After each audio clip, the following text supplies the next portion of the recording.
I wanted to talk about a little bit more on some of the reactions to what happened. I'm by no means trying to stir up any more of it, and ultimately this is my fault. I'm the one responsible, and the more time that passes, the more I realize that how wrong I was. But a lot of people's outrage or uproar about it was pretty interesting. Maybe you saw this tweet, but it's from Sean Van whatever.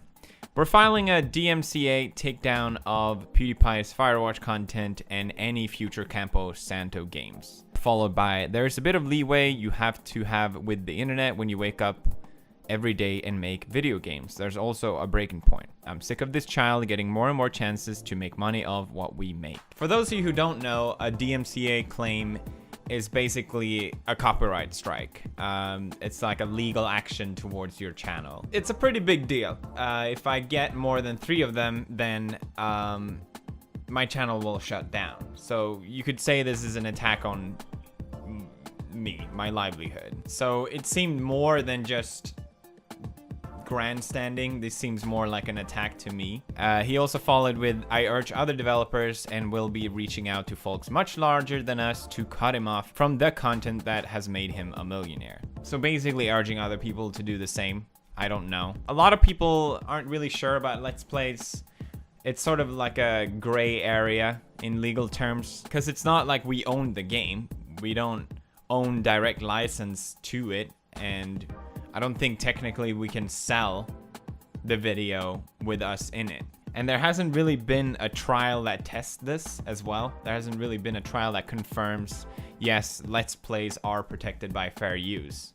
You can't do copyright takedown claims on them. But generally, there hasn't been a case because developers benefit massively from Let's Players or streamers. This is pretty commonly known. Minecraft is a $1 billion title because of streamers, largely because of streamers and YouTubers. Same thing, you know, PUBG. I don't think it probably would not be even nearly as big without streamers. And developers know this. This is pretty commonly known, and that's why, even though, yes, we are making money through your game, it's still seen as something positive.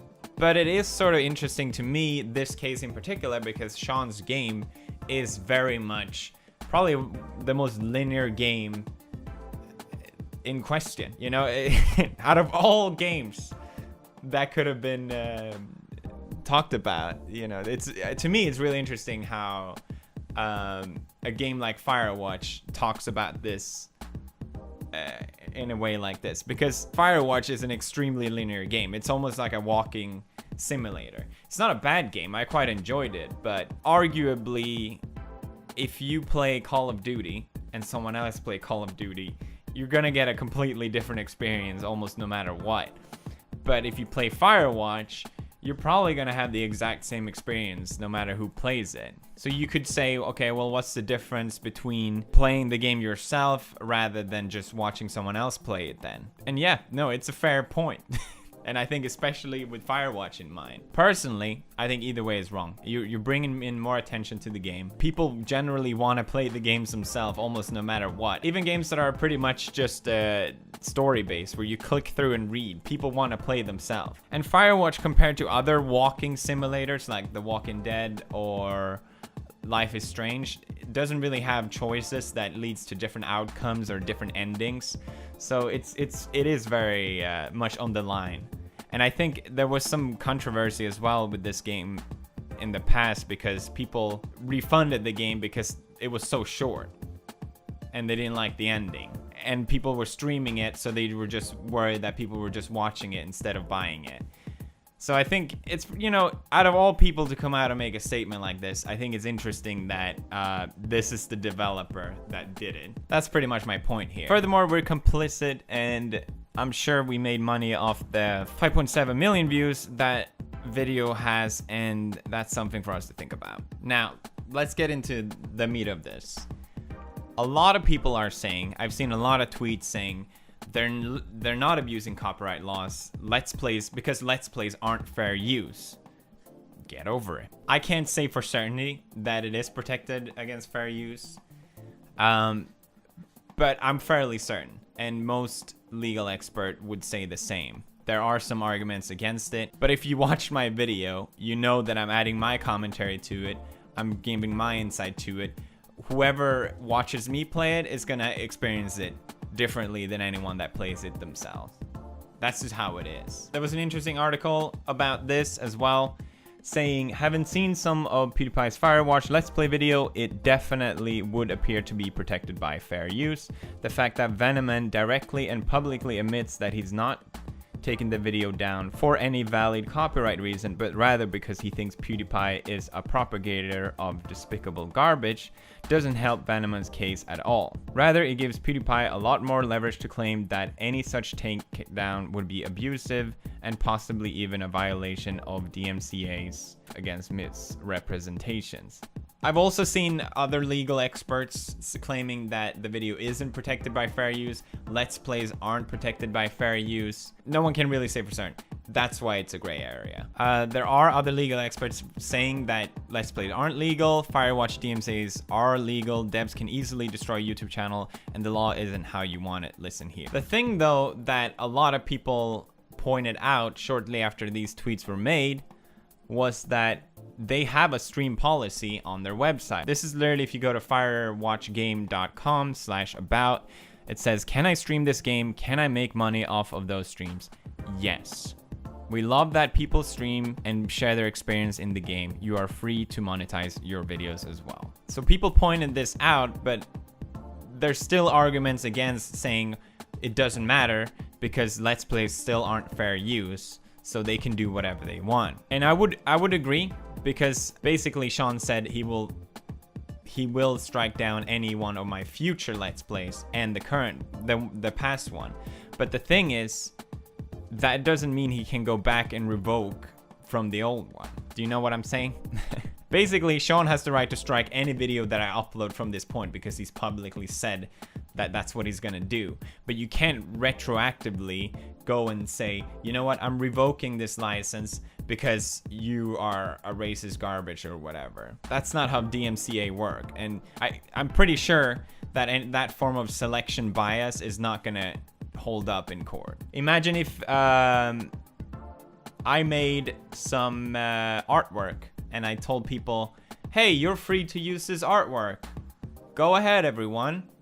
People start using the artwork, and then I point to some people and I say no and file a copyright law dispute against that. It doesn't really add up, does it? So regardless if Let's Play is fair use or not, this argument of claiming my video is incorrect. Most likely if my video gets striked, I can't really do anything about it. YouTube really doesn't, they're sort of washing their hands around these copyright things. They kind of want to leave out of it. I mean, they've been sued enough, so it sort of makes sense. I imagine if a case like this goes to court, then there's not going to be much leverage for it. If anything, it would be a huge waste of time and money for Sean and his developing team. When I saw these tweets, I immediately privatized the video out of respect for his request, but my video got claimed anyway. It got the strike anyway, which is pretty disappointing, to be honest. As far as I'm concerned, I didn't use any abusive language in this video. I didn't do anything that I think would be considered offensive. This video was uploaded, as far as I know, 2 years ago. And I gotta say, I'm pretty disappointed also in people defending this that I know personally have had problem with DMCA requests, takedown requests as well. Whether you like me or Mr. Venomman, these laws are made for people to take down content. And whenever there's power to do so, it's going to be abused. And especially when the reason to take down the content has nothing to do with copyright, it sort of shows that. I think these laws are important for artists, to protect artists' work and what they do. And that's why I think it's really dangerous to make these sort of claims and to do these sort of copyright claims for no real valid reason, no matter what you think of me. If you have a problem with any content of mine or any video being up, you're free to tweet me. I will probably see it. and I will respect that request. I did get a request from another developer asking the same thing, hey, can you delete this video? And I did, and I wouldn't have any problem to have done the same with this video. I have a huge amount of respect for developers and what they do. I know my work would not have been possible without them, and that's why I would never go against that. I could probably fight this in court and I would probably win, but I decided to just delete the video and not waste everyone's time more about this. Like I said, everything about this was my fault. The whole drama, I'm the one starting it, but I still think it's an interesting discussion to talk about, and I think it's important that we don't abuse these laws because they exist to protect artists, not to make any form of censorship or abusive claims. This video is not meant to attack Sean or his development team or anyone. I just think it's important to talk about these things. Like I said, I thought Firewatch was a really great game, and I wish them all the best in the future with their next title.